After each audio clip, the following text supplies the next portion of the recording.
पहले अपने शिव गुरु के चरणों पर नाम करती हूँ, मैया पार्वती के चरणों पर नाम करती हूँ, लीलम दीदी हरिंदर भैया के चरणों पर नाम करती हूँ, सभी गुरु भाई गुरु बहन के चरणों पर नाम करती हूँ, माता पिता के चरणों पर नाम करती हूँ। मेरा प्रणाम को स्वीकार कीजिए। गुरु भाई गुरु बहना, एक मैं कथा सुनाने जा रही हूँ। कृपा करके कथा के ध्यान से सुनिएगा। ध्यान से सुनने से ज्ञान मिलता है। आधी अधूरी कथा नहीं सुनना चाहिए, क्योंकि शिव गुरु का अपमान होता है। कथा को हमेशा पूरा सुनना चाहिए। हम बार बार वीडियो में यही कहती हूँ कि बहुत से गुरु भाई गुरु बहना जो है कि आधा कथा सुन के टीवी मोबाइल बंद कर देते हैं, जो कि उनके पूरा ज्ञान नहीं मिल सकता है। पूरा कथा सुनने से कथा के रहस्य के बारे में पता चलता है और ज्ञान भी मिलता है कि कथा में क्या बताया गया है, क्या दिखाया गया है, क्या समझाया गया है। इसलिए कथा को हमेशा पूरा सुनना चाहिए। एक गांव में एक गुरु बहिना रहती थी। वो गुरु बहिना के एक बेटा था और उनके आदमी लड़का होने के बाद भी कुछ दिन जिए, उसके बाद उनका देहांत हो गया। अब गुरु बहिना जो हैं मेहनत मजूरी करके उस बच्चे को पोसी पाली, पढ़ाई लिखाई कि चलो एक बच्चा है, उसके साथ हमारा गुजारा हो जाएगा।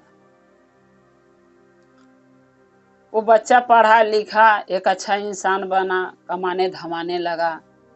तो गुरु बहिना ने सोची कि चलो लड़का सियान हो गया है, इसका शादी कर देते हैं। तो उसका शादी भी कर दी। बहू भी घर में आई। लेकिन गुरु बहिना कहीं भी चर्चा भजन होता था तो जरूर जाती थी,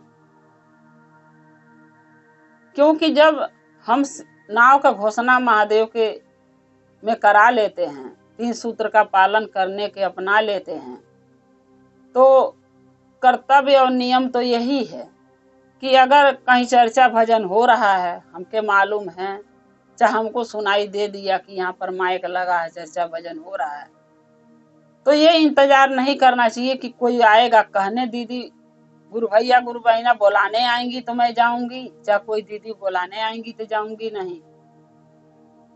कथा पूजा एक ऐसा चीज है कि जहां सुन जाओ कि हो रहा है वहां पर जाना चाहिए। इंतजार नहीं करना चाहिए कि कोई बुलाया है तो जाऊं। बहुत से गुरु बहिना यही सोचती हैं। हम भी जहां हैं, जिस एरिया में हैं, रोहिणी में हम रहते हैं, वहां भी लोग गुरु बहिना यही कहती हैं। अगर हम चर्चा मंदिर में हम लोग करते हैं तो गुरु बहिना क्या कहेंगी, मेरे को तो बताए नहीं। तो जब हम पहले ही लास्ट में चर्चा विराम होता तभी हम बता देते हैं कि हफ्तवारी चर्चा इस और इस दिन को होगा, तो दूसरे दिन बताने का मतलब नहीं होता है। हमको खुद पता होना चाहिए, क्योंकि ये महादेव के कार्य हम कर रहे हैं, हम अपने लिए कर रहे हैं। अगर हम जाएंगे, चर्चा भजन करेंगे, दया मांगेंगे, नमन करेंगे, तो हमारे बाल बच्चे और हमारे लिए है फायदा होगा। सुखी रहेंगे बाल बच्चे, हम भी सुखी रहेंगे, महादेव का दया हमको मिलती रहेगी। उनको भी मैं यही समझाती हूँ कि इंतजार मत कीजिए, पता है कि चर्चा होगा तो आप अपने टाइम से पहुंचिए। लेकिन बहुत से गुरु बहिना यही सोचती हैं, तो उनका सोच तो हम नहीं बदल सकते, उनको हम समझा सकते हैं जो कि हम समझाते हैं। तो वो भी जो गुरु बहिना थी, पंडिताइन थी, वो जात की पंडिताइन थी और चर्चा भजन में जाती थी, और जहां भी सुनने में आया था कि यहाँ चर्चा, यहाँ भजन, चली जाती थी। घर में भी पूजा पाठ करती थी, महादेव से दया मांगती थी, 3 सूत्र का पालन करती थी, भोग लगाती थी शिव गुरु के। यानी उनका पूजा पाठ में बहुत मन था। तो जब बहू घर में आ गई, तो बहू जब देखती थी कि देखो, उसको ये लगता था कि मेरी सास तो सुबह सुबह पूजा करने बैठ जाती है और कोई बुलाने आता था वहां चल देती है, और जो घर का काम है वो मुझ पर डाल देती है कि बहू आई है तो वो करेगी। तो गुरु भाई गुरु बहिना, हर सास का यही आस होता है कि हमारी बहू आएगी तो घर गृहस्थी संभालेगी, घर का काम धंधा करेगी, तो हम खाली हो जाएंगे, तो महादेव के चर्चा भजन में अपना जाते रहेंगे। तो वो भी वही करती थी, लेकिन बहू को ये चीज पसंद नहीं आता था। वो क्या सोचती थी कि अपने तो मेरी सास चली जाती है चर्चा भजन में और मेरे को सारा काम करने कह देती है, इसलिए उसको ये चीज पसंद नहीं आता था। तो वो अपने यानी जो गुरुबहिना थी पंडिताइन, उनके बेटे से कहती थी, वो अपने पति से, बहू, कि तुम्हारी माँ चर्चा भजन में चली जाती है, सुबह उठ के धो लेगी, नहा लेगी, अब पूजा करने बैठ जाएंगी और पता नहीं क्या मंत्र पढ़ती हैं, भुनुन भुनुन, दया मांगती हैं, झोलियां चला फैला के, ऐसे करके और पता नहीं क्या क्या करती हैं, मेरे समझ में नहीं आता है। और न पता है ये कोई मंत्र पढ़ती हैं कि कोई जोग टोक सीखती हैं, क्या करती हैं। तो लड़का बोला कि देख, मेरी माँ जो है शिव की शिष्या है और वो जहाँ चर्चा भजन होगा वहां वो जाएगी, क्योंकि हम उसको रोक नहीं सकते। वो बचपन से, जब से मैं जन्म लिया, जब से देख रहा हूँ मेरी मम्मी चर्चा भजन में जाती है।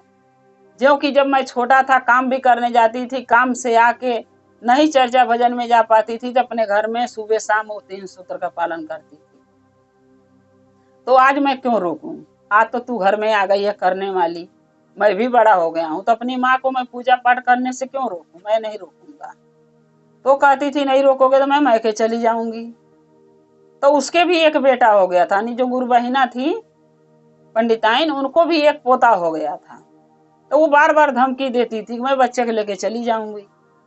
एक दिन उसका पति बोला गुरुबहिना का बेटा कि जा, तुझे जाना तो चल जाना। तो बोली बच्चे को लेके जाऊंगी। बोला बच्चे को लेके तेरे जाने नहीं दूंगा, तुझे अकेले जाना है तो जो, क्योंकि बच्चा तो मेरे पास ही रहेगा और 1 रुपया मैं तुझे खर्चा भी नहीं दूंगा।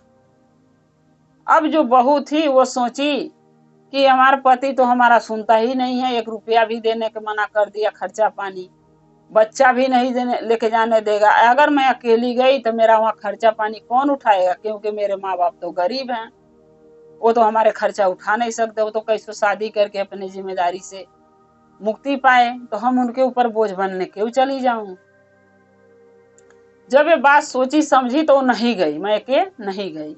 सोची चलो जो होगा यहीं रह के अपना दुख या सुख काटूंगी, नहीं जा नहीं गई। तो गुरुबहिना जब भी चर्चा भजन में जाती थी, वहां से जो भी उनको प्रसाद मिलता था, विराम होता था, तो वो प्रसाद और दया महादेव को लेके आती थी। जब बहू को देती थी तब बहू भेव मानती थी कि बुढ़िया मेरे लिए कुछ जोग टोट कर रही है और दया जो मेरे माथे पर लगा देगी, अच्छा मैं उसका प्रसाद खा लूंगी तो क्या पता मुझे ऐसा कर दे कि मैं मर जाऊं।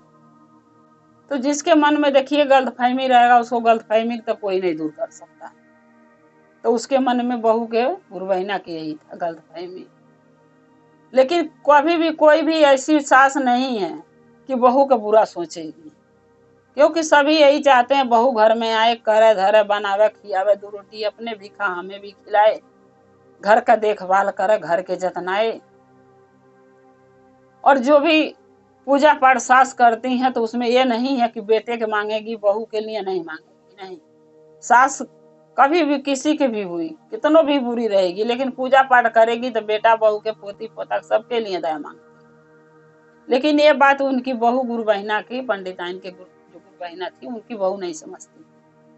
कभी भी वो प्रसाद ले देती थी तो क्या करती थी, फेंक देती थी, खाती नहीं थी, डर के मारे कि कुछ मुझे हो जाएगा। तो वो शिव गुरु के अपमान करती थी प्रसाद फेंक के, लेकिन उसको ये नहीं पता था कि अपमान नहीं करना चाहिए।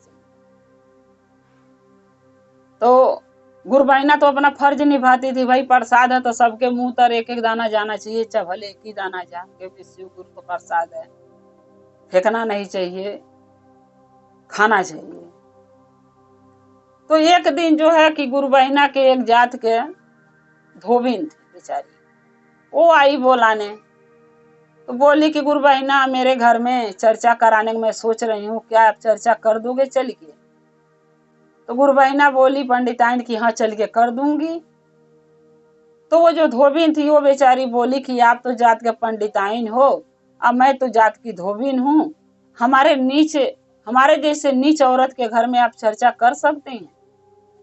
तब गुरुबहिना बोली कि ये बताओ जब हम शिव का शिष्या बन गए, शिव में जुड़ गए हैं, तो वहां जाति और पाति कुछ भी नहीं रह गया, हम सब एक परिवार बन गए हैं। तो हम क्यों भेदभाव करेंगे कि तुम धोबिन हो और मैं पंडिताइन हूँ तो आपके घर में चर्चा ना करूं? मेरे लिए सब बराबर है, क्योंकि महादेव भी यही बात ही कथा में भी हम लोग यही बात समझाते हैं कि जब हम महादेव के शिष्य बन गए हैं तो जाति और पाति लेके नहीं चलेंगे।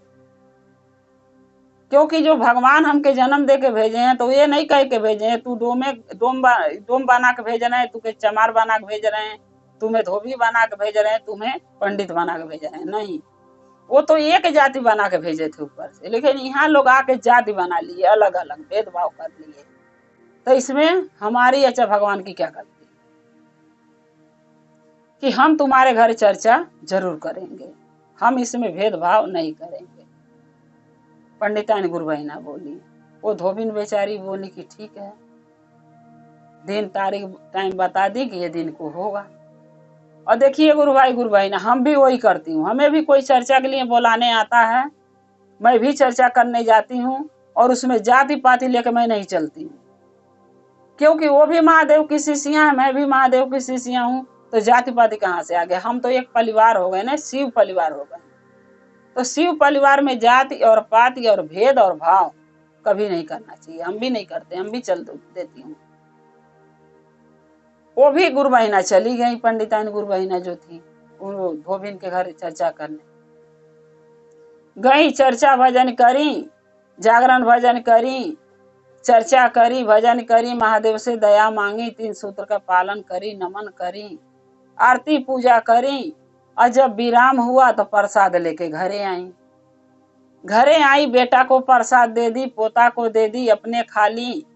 और बहू को जब प्रसाद देने गई तो बहू प्रसाद नहीं ले रही थी, बोली कि नहीं, आज तलक तो सास को बोली बहू, पंडिताइन गुरु बहिना को, उनकी बहू बोली कि आज तलक तो मैं तुम्हें बर्दाश्त करी अम्मा, क्योंकि आप नहीं, मुझे पता था कि किस किस जात के घर जाके आप चर्चा भजन करती हो, लेकिन जब कल वो बोलाने लेडी से आई तो आपने एक धोबिन के घर जाके चर्चा भजन करी, जो कि आपको नहीं जाना चाहिए था। अब यही रह गया कि हम लोग पंडित हो गए धोबिन के घर का प्रसाद खाएंगे? आप तो जात के नाव पर अकलंक बन गई, अपनी सास को जात के नाव पर अकलंक बन गई हो। आपके लिए तो सिर्फ चर्चा से बढ़ के कुछ भी नहीं है, न घर, न परिवार, न जाति, न पाति। आप किसी भी जात के घर में घुस जाती हो, चर्चा करती हो, प्रसाद लेके घर में चली जाती हो। तब पंडिताइन गुरु बहिना बोली अपनी बहू को कि देखो बहू, जब हम शिव के शिष्या बन गए हैं तो हम एक परिवार हो गए हैं, उसमें जाति पाति नहीं देखा जाता है। जो आप तुम सोच रही हो उसमें जाति पाति नहीं देखा जाता, कोई भी जाति हो, चर्चा जाके उसके घर करने में, प्रसाद खाने में ले आके कोई भेदभाव नहीं है। तो बहू बोली कि नहीं, ये आप ही नहीं मानती हो इस चीज को, मैं तो मानती हूँ, मेरे गांव में भी जाति पाति मानते हैं। आप पता नहीं क्या आपको दिमाग में आ गया कि आप जाति पाति नहीं मानती। फिर भी जो पंडिताइन गुरु बहिना थी बोली अपनी बहू के, अरे प्रसाद ले लो। बहू तो कहते सुनते वो प्रसाद तो लेने के लिए उनकी बहू, लेकिन क्या करी प्रसाद लेके जहां पंडिताइन गाय रखी थी, जहां गैया रही उसी गैया के खोभार में फेंक दी, यानी जहां गैया बनाती थी, लेटरिन बाथरूम करती थी, उसी में उसने फेंक दी, गुरु बहिना के सामने फेंक दी। तो गुरु बहिना ने महादेव से हाथ जोड़ के माफी मांगी, और माफी मांग के क्या करे, गुरु बहिना जहां तक वो प्रसाद मिला, जहां तक बीनी, जहां तक उठाने लायक था, बढ़िया था, उसको उठा के ला के धो के गुरु बहिना वो प्रसाद को खा लिया। बाकी जो प्रसाद उसमें रह गया वो तो खराब हो गया, उसको लोग कैसे खाएगा। फिर भी गुरु बहिना सोची कि जाने दो इस महादेव, इसको यही बुद्धि ज्ञान है, जो इसको समझ में आया किया, हे महादेव क्षमा कर दें। लेकिन देखिए, अगर गलती हम करते हैं, माफी कोई और मांगता है, तो महादेव कहाँ से क्षमा कर देंगे? गलती जो करता माफी वो मांगे तब तो क्षमा करेंगे, लेकिन जो गुरु बहिना पतो ही थी पंडिताइन के, वो माफी नहीं मांगी। फेंकने के बाद भी प्रसादी, उसको अफसोस नहीं हुआ कि महादेव हमारे साथ कुछ भी कहीं बुरा न कुछ हो जाए, नहीं, वो ये चीज नहीं सोची। लेकिन गुरु बहिना के मन में डर हो गया था कि कहीं प्रसाद फेंकने के नाते कहीं हमारे परिवार के साथ कहीं कुछ गलत ना हो जाए, तो वो अपना माफी मांगी। कुछ दिन के बाद उनका पोता जो है स्कूल जा रहा था, स्कूल ले गई, छोड़ दी और छोड़ के चली आई कि दोपहर में जाके लाएंगे। वो दिन स्कूल से थोड़ा जल्दी छुट्टी हो गया। होता है ना, कभी कभी मैडम जल्दी छुट्टी कर देती है और बच्चे इंतजार नहीं करते, निकट जाते हैं, मैडम ध्यान नहीं देती है। वो भी जल्दी उस दिन बच्चे की छुट्टी हो गया। वो बच्चा सोचा कि इसी रास्ते तो मेरी दादी लेके आती है, मैं भी धीरे धीरे चला जाऊंगा। वो बच्चा स्कूल से आ रहा था, गुरु बहिना का पोता, और वो कर हो गया एक्सीडेंट रास्ते में, गाड़ी से एक्सीडेंट हो गया। वो बच्चा जो है कि चारों पांव चिप गिर गया। अब जब कोई ने पहचाना उसको तो बताया, घर फोन कही के गुरु बहिना के लगे कि तुम्हारे पोता की एक्सीडेंट हो गया, जल्दी आ जाओ, इस हॉस्पिटल में हम ले गए। अब गुरु बहिना रोते गाते गई, उनकी बहू गई, उनका बेटा गया, देखा तो बच्चे की हालत बहुत खराब है। अब डॉक्टर से लोग बातचीत किए, डॉक्टर बोला कि देखिए हम इलाज कर सकते हैं, बाकी भगवान के हाथ में है। तो गुरु बहिना की बहू को देखिए तो भी घमंड कम नहीं है, तो भी क्या कह रही है डॉक्टर को कि डॉक्टर तुम्हें किसी भी तरीके मेरे बेटे को बचाना पड़ेगा। उसको धमका रही है कि कितना पैसा लगे मैं देने के तैयार हूं, लेकिन मेरे बेटे के जान तुम्हें बचाना पड़ेगा, तुम गारंटी लोग मेरे बेटे की जान बचाओगे। तो गुरु बहिना, कोई डॉक्टर किसी के जान के गारंटी नहीं लेता है। क्यों नहीं लेता है कि कल को कुछ हो जाए तो क्या करेगा, जिम्मेदारी अपने ऊपर लेगा? कभी नहीं। वो डॉक्टर बोला कि देखिए बहन, मैं आपके बेटे की इलाज करूंगा, आप पैसे लगाओगे, आखिर ठीक करना और ना करना महादेव के हाथ में है, ऊपर वाले के हाथ में है, भगवान के हाथ में, मेरे हाथ में कुछ नहीं है। मैं कोशिश करूंगा, आप दया मांगिए। तो गुरु बहिना का पतोही क्या कह रही है कि दया मांगने से क्या होगा, आप दवाई कीजिए, पैसे मैं दे रही हूँ, आप दवाई करेंगे, मेहनत करेंगे, उसको सही से इलाज करेंगे, जब भी तो ठीक होगा बच्चा। डॉक्टर बोला नहीं बहन, मेरा काम है दवाई करना, बच्चे को ठीक करने की कोशिश करना, बाकी अच्छा करना ना करना भगवान के हाथ में, यानी महादेव के हाथ में है। उनसे दया मांगी है, उनसे विनती प्रार्थना कीजिए कि मेरे बेटे को ठीक कर दो, वही करेंगे। मैं अपना कर्म कर रहा हूँ, आप अपना कर्म कीजिए।